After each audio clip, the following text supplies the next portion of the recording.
This screencast is an overview of your cell model rubric. Please be sure to periodically check over the rubric to make sure you're meeting the expectations as you are completing your model.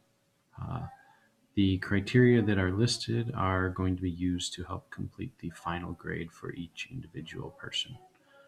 As you will notice at the top, the rubric is divided up into an exceptional rating, which is worth 10 points, a good rating, which is worth 8 points, a fair rating, which is 6 points, poor, which is 4 points, or not present. If you did not include certain parts of the criteria, then you will get 0 points for those sections.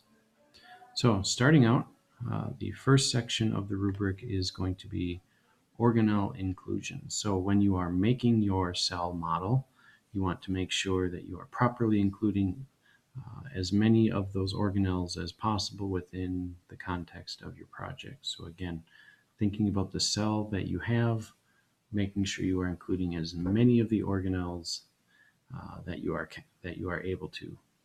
Okay. After that, we want to remember to go into the function of the organelles. So making sure you talk about how those organelles help the cell. Okay. Then we have creativity.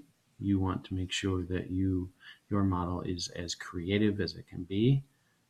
So this should be going beyond just labeling something with this is the nucleus, it does this. So think about a creative way that you can describe those different organelles and the jobs they do.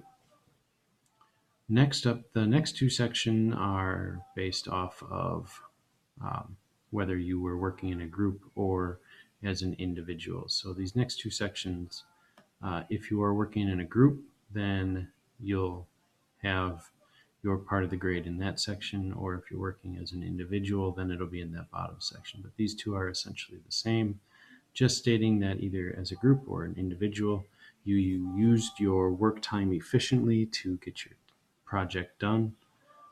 And this also includes making sure you complete any paperwork, such as that initial planner. Okay. So as you can see, this overall cell model is going to be worth 40 points. There are 4 sections that will get points. So the total grade would be out of 40.